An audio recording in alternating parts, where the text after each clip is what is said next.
Ay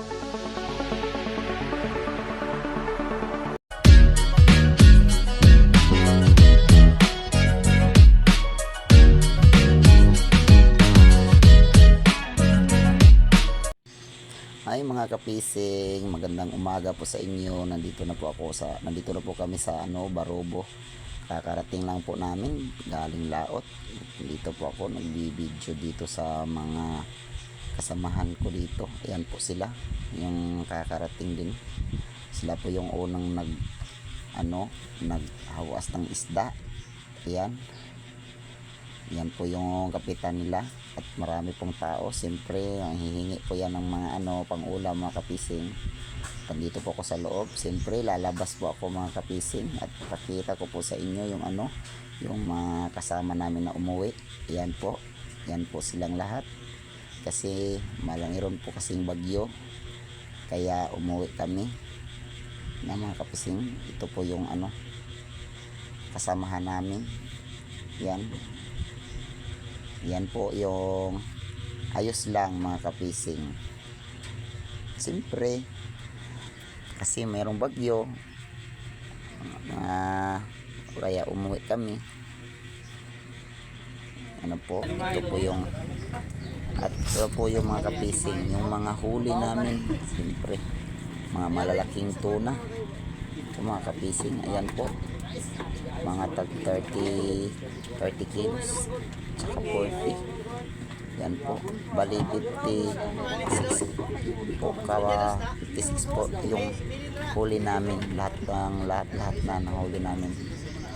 Yan po, nakapising binubuhat po yan ng mga yelupin pala mga pising. At shoutout po pala sa lahat ng mga kasamahan ko na nandyan po sa bangka. Yan sila Bahil, Alonglong, Joban, Jobin at ang RJ. Siyempre naman at kay Papa John, sana suportahan nyo po yung munting channel suportahan mo po yung munting channel ko po mga kapising. Siyempre ito po yung first time ko po yung mag vlog. Yan, pasensya na po kayo sa pag-i-edit kasi hindi pa ako masyado marunong. Beginner pa po ako mga kapising.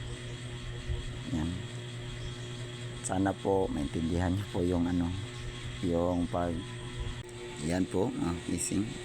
Siyempre lalabas po yung mga tuna. Bali po yan po ang unang bodega namin. Puno po yan mga kapising. Diyan makikita nyo po mga kapising yung mga kasamahan ko. Medyo ang saya-saya po nila kasi nakauwi po kami ng ligtas. Salamat po sa may kapal na binigyan niya kami ng mga ganitong blessing. Sana mga kapising ganun din kayo sa mga sa trabaho ninyo. Dapat mag-ingat kayo palagi at huwag niyong kalimutang tumawag sa Diyos kung sakaling may problema kayo, pagsubok mga kapising.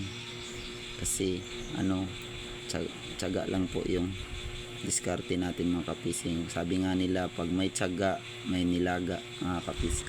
Hanggang dito na lang po ako mga kapising. Siyempre huwag niyo po kalimutang mag-subscribe at mag-click ng notification bell para update kayo sa bago kong upload na video. Bye bye, God bless.